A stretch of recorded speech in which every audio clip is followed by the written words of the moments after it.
I love my life. I have a wonderful family. They're saying, Dad, you're going to do something that's going to be so tough.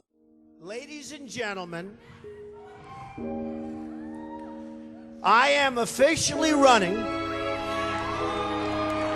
for President of the United States, and we are going to make our country great again.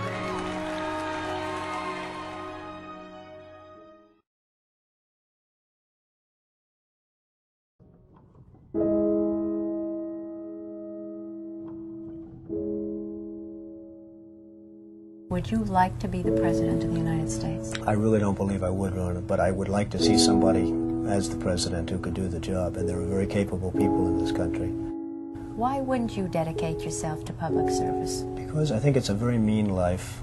I would love and I would dedicate my life to this country, but I see it as being a mean life, and I also see it as somebody with strong views and somebody with the kind of views that are maybe a little bit unpopular, which may be right, but may be unpopular, wouldn't necessarily have a chance of getting elected against somebody with no great brain but a big smile. This sounds like political presidential talk to me, and I know people have talked to you about whether or not you want to run. Would you ever? Probably not, but I do get tired of seeing the country ripped off. Why would you not? I just don't think I really have the inclination to do it. I love what I'm doing. I really like it. Also, it doesn't pay as well. No, it doesn't. But, you know, I just probably wouldn't do it, Oprah. I probably wouldn't, but I do get tired of seeing what's happening with this country. And if it got so bad, I would never want to rule it out totally, because I really am tired of seeing what's happening with this country, how we're really making other people live like kings, and we're not. You've said, though, that if you did run for president, you believe you'd win. Well, I don't know. I think I'd win. I tell you what, I wouldn't go in to lose. I've never gone in to lose in my life. And if I did decide to do it, I think I'd be inclined, I would say that I would have a hell of a chance of winning, because I think people, I don't know how your audience feels, but I think people are tired of seeing the United States ripped off. And I can't promise you everything, but I can tell you one thing, this country would make one hell of a lot of money from those people that for 25 years have taken advantage. It wouldn't be the way it's been, believe me. But you might be classified as an Eastern Republican. Fair? Well, I guess you could say that, yes. Which means kind of a Rockefeller, Chase Manhattan Republican? I never thought of it in those terms. How do you define it? Are you a Bush Republican? No, I think I'm really, the people that I do best with are the people that drive the taxis. You know, wealthy people don't like me, because I'm competing against them all the time, and they don't like me, and I like to win. The fact is, I go down the streets of New York, and the people that really like me are the taxi drivers and the workers, etc., etc. I mean, I really get a great response. Why are you a Republican? I have no idea. I mean, I am a Republican because I just believe in certain principles of the Republican Party. You have flirted with the idea of politics. Now you're here at your first national convention. Does that get you interested in possibly making the plunge? Now you have to tell me something. Who told you I flirted? Well, I didn't know that I flirted with. Well, you took out full-page ads in the New York Times to talk about your foreign policy. Some people would say... I do feel very strongly about the country. I love the country. You've become a role model in this country. The reason that your book sells, the reason that your board game sells, is because people are looking to leaders. People are looking for values, and you're one of the people. And it's no... You may dismiss it, but people are talking about, you know, Donald Trump for president. What they're really talking about is Donald Trump, show us the way. Well, be the true white hat. I'm, again, somebody that has a good instinct financially. I have had historically. I've followed markets. I've been going in the right direction, whether it's New York real estate or stocks or whatever. I know from a common sense financial standpoint that something has to burst. When a country is losing billions and billions and billions of dollars a year, and when other countries are making hundreds of billions of dollars, something is going to burst, and it's going to start here. I know it. It's a question of when. To me, it's not a question if, it's a question of when. And unless we're going to solve our problem, and the problem is caused by our allies, unless we're going to solve that problem, this country is in very, very big trouble. And I'm not talking recession kind of trouble. I'm talking depression kind of trouble. Would you really like to take over and run the country as you have run your organization? I would much prefer that somebody else do it. I just don't know if the somebody else is there. I don't know if we have the kind of advocate that you need. We need major surgery. This country needs major surgery. Are you the surgeon? I think I do a fantastic job, but I really would prefer not doing it. Are you saying you will take it only if drafted? No, I'm not saying that. I'm saying that I hope that somebody comes along who can be an advocate, and I think that somebody will be so popular But you haven't seen it. He or she will be the most. But I don't see it now. I wish that person were there. But again, I do know one thing. It's not a question. This country is losing hundreds of billions. It's not a question if, it's a question when. I have never understood how this is possible. I have never understood how somebody throughout this country didn't sue the United States government and have that overturned. When you had people, investors, investing over a 10-year period for under a set of conditions, and this is, as I was talking before, playing the game. We're all playing by a certain set of rules. The rules were changed for the government, but they weren't changed for us. I mean, it was an incredible circumstance that happened, and people went bust by the hundreds of thousands, and I hope you weren't one of them in terms of that, but obviously you know a lot of people that were. They changed the rules on taxes, and you have some incredible situations where people guaranteed personally a stream of payments to be paid over a 10-year period based on a stream of tax benefits for perhaps a very good job, like a low-income housing development. Nothing wrong with that, a very positive thing. And after 2 years, they got wiped out with the taxes, and yet they still owed all of this money. And many of these people, most of these people, had to declare bankruptcy. They couldn't pay it. I deal with foreigners all the time. I deal with foreign leaders all the time. I know many of the foreign leaders probably better than a lot of the so-called candidates that are running on the Republican and Democratic tickets. I think I'd get along very well with them.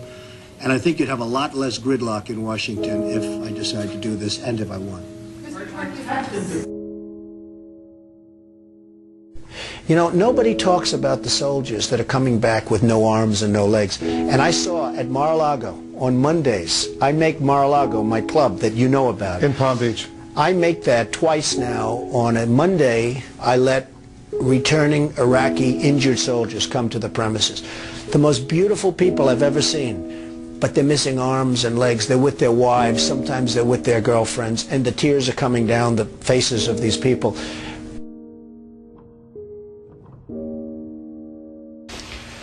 Well, I just hate what's happened to this country. We've gone to a country that's no longer respected.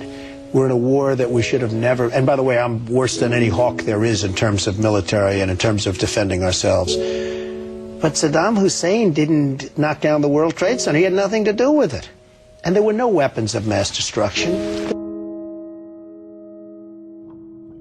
The other day, the head of 3M said that President Obama is anti-business. Do you get the same feeling that he does? Well, I don't know that it's anti-business or he just really doesn't know exactly what to do. And I'm afraid it probably is the second thing. I don't see him necessarily as anti-business. I think that he is not sophisticated in the ways of business. He hasn't dealt with the people that you've dealt with and that I've dealt with. I deal with China, as an example, a lot. It is never easy. And I've made some very big deals with the Chinese. I've come out on top. I've come out in great shape.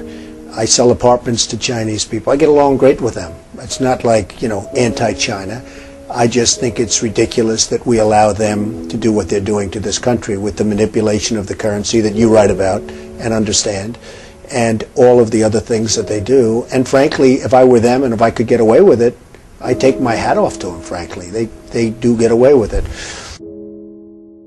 And I hire companies all the time, and it's so hard for our companies to compete against Chinese companies. I mean, these companies have such an advantage, whether it's glass for a curtain wall or whether it's, and you use the term because you know what's happened, sheetrock. I mean, they used to give us sheetrock, just give it. And everybody that was unfortunate enough to use Chinese sheetrock had problems. I mean, problems like where people were dying from it. The good news, Steve, our product is much better, but with the manipulation of their currency, it's very, very, very hard for our companies to compete. But I'll certainly do whatever is necessary and however I can help, whether they want me to make speeches, whether they want me to contribute, raise money, I'll do whatever I have to do. We need somebody great as a president.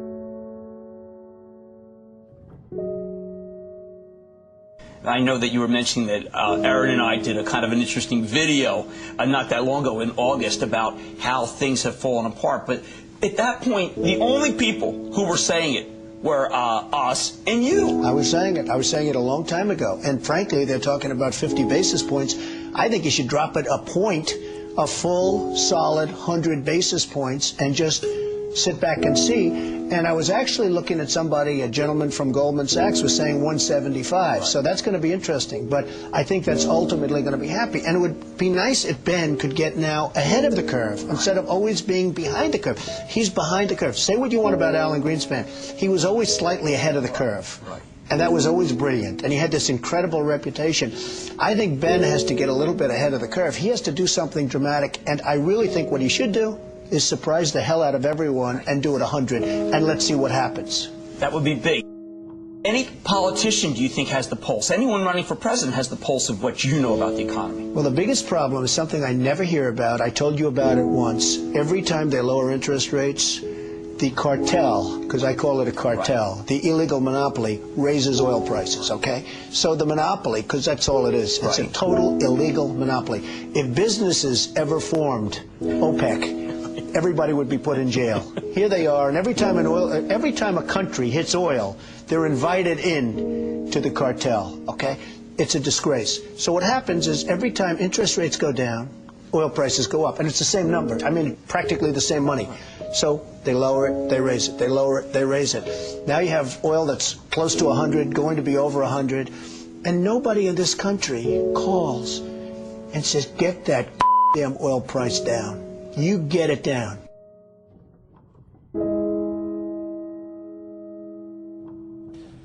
But I have to tell you that our country is in serious, serious trouble. We owe $17 trillion on debt. How do you pay off $17 trillion? Nobody ever heard the expression a number of years ago. The word trillion. We have debt that's beyond belief. We have deficits that nobody can even comprehend. China, which I've been talking about for the last 5 years, yesterday, right in our face, they just devalued their currency. Now, for those that don't understand devaluation, what they're basically doing is saying, we're really ripping you big league. Nobody's ever done it better than us, but now we're going to really do it again. And the reason they did it, and everybody was surprised by it, was because our leadership is so weak and so pathetic that they can get away with it. And believe me, they're taking our jobs, and they're taking a big league. And China's not the only one. You look at other countries, they're all doing the same thing. They have no respect for our leader, and frankly, they have no respect any longer for our great country. And it's so simple to solve. What we need is a strong economy. What we need is jobs. Now, you hear these phony job numbers, 6.7%. The 6.7% is probably 21 or 22% real numbers. When you give up looking for a job, it's like they consider you employed. It's amazing. They changed this. You know, in the old days, if you had people that couldn't find work, they couldn't find work. Today, such a huge number. Now you look at what's going on with Afghanistan. You have Karzai that's treating our president like he doesn't even exist. So they make a deal, and I'm not advocating stay, because frankly, I want to build this country. I want to build these schools. I don't want to build a school in Afghanistan, a road going to the school, watch it get built up and then blown up 4 times, and they keep rebuilding and rebuilding, and you go to Brooklyn, New York, and you can't have schools. You go to Iowa, you can't. You go to wherever you go, and you can't have schools. Because we don't have any money, because we're spending it in other places where, frankly, they don't want us, and I don't want them. And it's amazing.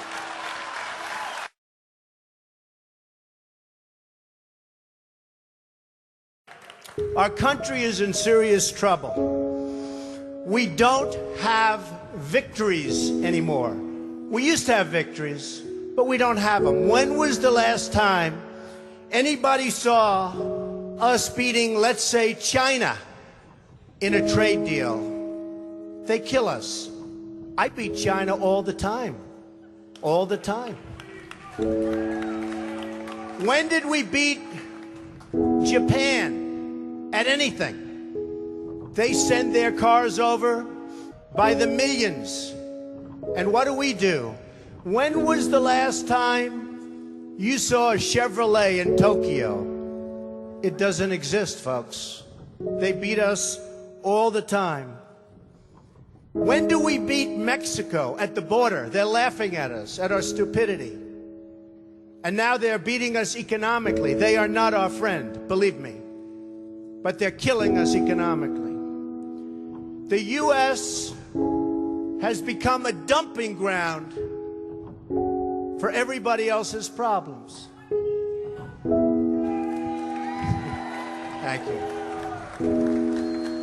It's true. Islamic terrorism is eating up large portions of the Middle East. They become rich. I'm in competition with them. They just built a hotel in Syria. Can you believe this? They built a hotel. When I have to build a hotel, I pay interest. They don't have to pay interest because they took the oil that when we left Iraq, I said we should have taken. So now ISIS has the oil. And what they don't have, Iran has. And in and I will tell you this, and I said it very strongly, years ago, I said, and I love the military, and I want to have the strongest military that we've ever had, and we need it more now than ever, but I said, don't hit Iraq, because you're going to totally destabilize the Middle East. Iran is going to take over the Middle East. Iran and somebody else will get the oil. And it turned out that Iran is now taking over Iraq. Think of it. Iran is taking over Iraq. And they're taking it over big league. We spent $2 trillion in Iraq. $2 trillion. We lost thousands of lives. Thousands in Iraq. We have wounded soldiers who I love. I love. They're great. All over the place. Thousands and thousands of wounded soldiers. And we have nothing. We can't even go there. We have nothing. And every time we give Iraq equipment, the first time a bullet goes off in the air, they leave it. Last week I read 2,300 Humvees. These are big vehicles. Were left behind for the enemy. 2,000, you would say maybe 2, maybe 4, 2,300 sophisticated vehicles they ran, and the enemy took them. You're right.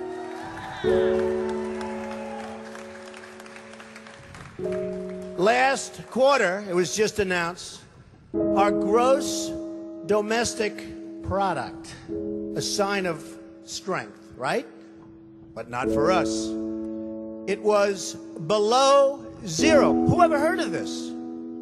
It's never below zero. Our labor participation rate was the worst since 1978. But think of it, GDP below zero. Horrible labor participation rate. And our real unemployment is anywhere from 18 to 20%. Don't believe the 5.6. Don't believe it. That's right. A lot of people up there can't get jobs. They can't get jobs because there are no jobs. Because China has our jobs and Mexico has our jobs. They all have our jobs. But the real number is anywhere from 18 to 19 and maybe even 21%. And nobody talks about it. Because it's a statistic that's full of nonsense.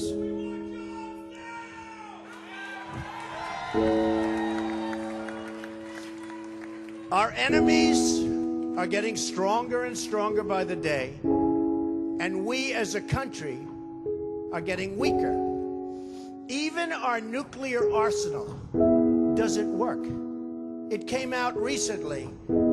They have equipment that's 30 years old. They don't even know if it worked. And I thought it was horrible when it was broadcast on television, because boy, does that send signals to Putin and all of the other people that look at us and they say, that is a group of people and that is a nation that truly has no clue. They don't know what they're doing. They don't know what they're doing. We have a disaster called the big lie, Obamacare. Obamacare. Yesterday it came out that costs are going for people up 29, 39, 49, and even 55%. And deductibles are through the roof. You have to get hit by a tractor, literally a tractor, to use it. Because the deductibles are so high, it's virtually useless. It is a disaster. And remember the $5 billion website. $5 billion we spent on a website. And to this day, it doesn't work. A $5 billion website. I have so many websites. I have them all over the place. I hire people. They do a website. It costs me $3. $5 billion website. I have so many websites. I have them all over the place. I hire people. They do a website. It costs me $3. $5 billion website.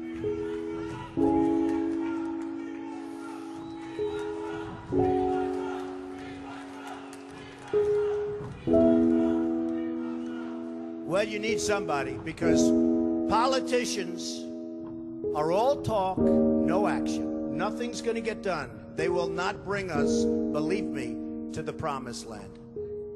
They will not. As an example, I've been on the circuit making speeches, and I hear my fellow Republicans, and they're wonderful people. I like them.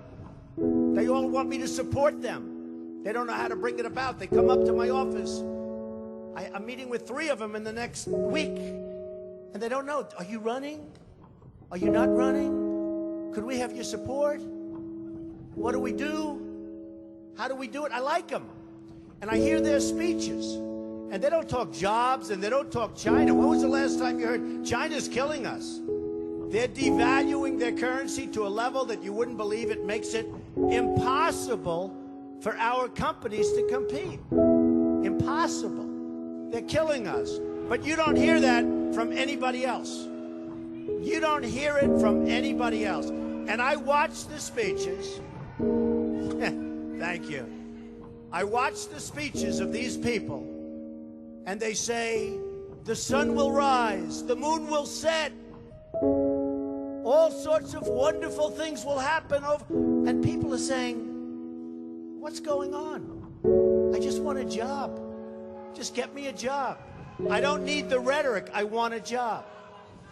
And that's what's happening. And it's going to get worse, because remember, Obamacare really kicks in 2016.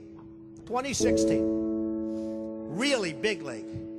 It is going to be amazingly destructive. Doctors are quitting. I have a friend who's a doctor, and he said to me the other day, Donald, I never saw anything like it. I have more accountants than I have nurses. It's a disaster. My patients are beside themselves. They had a plan that was good. They have no plan now. We have to repeal Obamacare, and it can be replaced. And it can be replaced with something much better for everybody. Let it be for everybody, but much better and much less expensive for people and for the government. And we can do it. So, I've watched the politicians. I've dealt with them all my life. If you can't make a good deal with a politician, then there's something wrong with you. You're certainly not very good. And that's what we have representing us. They will never make America great again. they don't even have a chance. They're controlled fully. They're controlled fully by the lobbyists, by the donors, and by the special interests, fully. They control them. Hey, I have lobbyists, I have to tell you. I have lobbyists that can produce anything for me. They're great. But you know what? It won't happen. It won't happen. Because we have to stop doing things for some people, but for this country, it's destroying our country. We have to stop, and it has to stop now.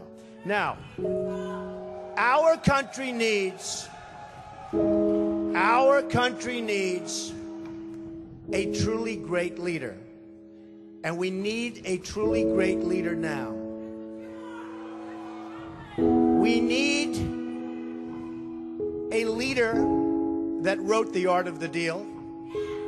We need a leader that can bring back our jobs, can bring back our manufacturing, can bring back our military, can take care of our vets. Our vets have been abandoned. And we also need a cheerleader. You know, when President Obama was elected, I said, well, the one thing I think he'll do well, I think he'll be a great cheerleader for the country. I think he'd be a great spirit. He was vibrant. He was young. I really thought that he would be a great cheerleader. He's not a leader, that's true. You're right about that. But he wasn't a cheerleader. He's actually a negative force. He's been a negative force. He wasn't a cheerleader. He was the opposite. We need somebody that can take the brand of the United States and make it great again. It's not great again. We need somebody. We need somebody that literally will take this country and make it great again. We can do that. And I will tell you, I love my life. I have a wonderful family. They're saying, Dad, you're going to do something that's going to be so tough. You know, all of my life I've heard that a truly successful person, a really, really successful person, and even modestly successful, cannot run for public office. It just can't happen. And yet that's the kind of mindset that you need to make this country great again. So, ladies and gentlemen, I am officially running for President of the United States, and we are going to make our country great again.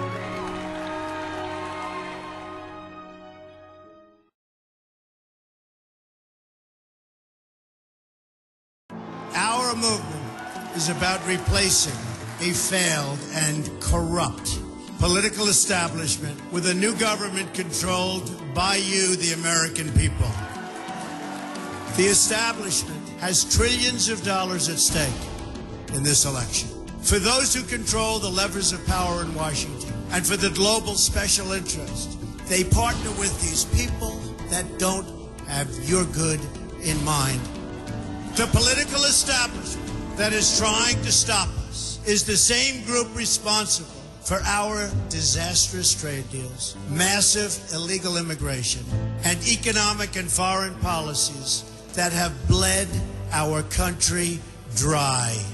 The political establishment has brought about the destruction of our factories and our jobs as they flee to Mexico, China, and other countries all around the world. It's a global power structure that is responsible for the economic decisions that have robbed our working class, stripped our country of its wealth, and put that money into the pockets of a handful of large corporations and political entities. The only thing that can stop this corrupt machine is you. The only force strong enough to save our country is us. The only people brave enough to vote out this corrupt establishment is you, the American people. I'm doing this for the people and for the movement, and we will take back this country for you, and we will make America great again.